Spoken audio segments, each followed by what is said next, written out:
ensemble, toutes ensemble. Et tous ensemble, tous ensemble. Et tous ensemble, tous ensemble. Et tous ensemble, tous ensemble. Et tous ensemble, tous ensemble. Et tous ensemble. On va la guerre. Un cocktail en prison. Macron, c'est raciste. Raciste, c'est Blackrock. On va la guerre. Un cocktail en prison.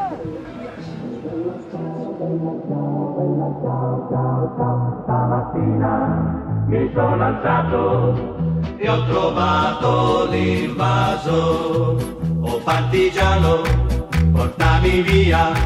Oh bella ciao, bella ciao, bella ciao, ciao, ciao. Partigiano, portami via, che mi sento di morire.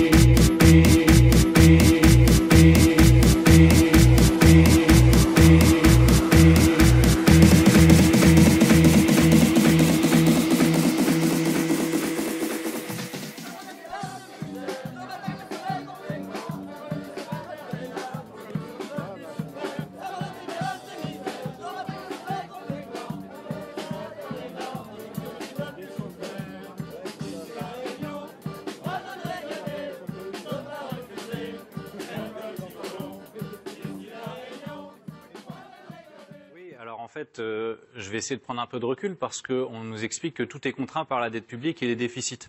Oui. En fait, nous sommes depuis des années dans un paradoxe. Chaque année, la richesse que nous produisons dans notre pays augmente, puisque nous avons de la croissance. Certes faible, mais elle augmente.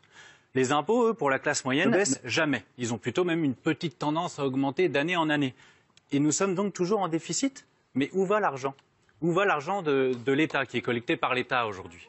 Alors, moi, je vais vous donner des chiffres. Les dispositifs fiscaux qui ont été adoptés par le quinquennat Macron, c'est la réforme de l'ISF, la flat tax, l'exit tax et le CICE, ça coûte 30 milliards par an. Les intérêts de la dette publique, c'est 40 milliards par an. L'évasion fiscale, c'est 80 à 100 milliards par an. C'est-à-dire qu'on est à 150 ou 170 milliards par an. Vous savez quel est le budget de recettes de l'État? C'est 240 milliards. Ça veut dire ce qui va dans la poche des 1, voire des 0,1% les plus riches, c'est quasiment 3/4 du budget des recettes de l'État. On en est là aujourd'hui. D'accord. Vous êtes une classe moyenne, hein, Oui, bien sûr. Voilà. Je fais partie effectivement de la classe moyenne, peut-être même CSP+. Voilà, c'est ça. Mais effectivement, les gens en ont ras-le-bol de supporter sur leurs épaules tout le poids de l'impôt pour constater quoi? Qu'en contrepartie, tous les services publics du pays sont en train de s'effondrer. Et on est en train de parler de la santé, de la justice, de l'éducation et de la police. Donc il faut absolument que l'argent qui est collecté par l'État servent les services publics et servent les gens en général. J'ai deux propositions. La première, c'est sur l'évasion fiscale. Elle est très simple. Nous avons fait les peines planchers pour les délinquants et notamment les délinquants des cités. Faisons les peines planchers pour les fraudeurs fiscaux. Qu'ils sachent que s'ils sont pris la main dans le pot de confiture, l'issue, ce sera la peine de prison. Et donc pour ça, il faut fixer au moins 3 ans, parce que jusqu'à 2 ans, c'est aménageable. Première proposition. Alors, oui, il a raison. C'est quoi pour vous le fraudeur fiscal? Vous avez une distinction à opérer entre l'optimisation fiscale et la fraude fiscale. Sauf que vous avez aujourd'hui des dispositifs qui contournent allègrement la loi. Vous avez par exemple des sociétés... Les gros, exactement. Les gros, ils montent des sociétés offshore dans les paradis fiscaux, etc. Donc ça, pour vous, c'est peine de prison. Ça, c'est de la fraude. Les sociétés offshore, tout ça, bien sûr. Oui. Exactement. Donc pour vous, ça, ce serait peine de prison. Quand vous avez un SDF qui pique un paquet de gâteaux ou une banane dans un supermarché, il prend une peine de prison.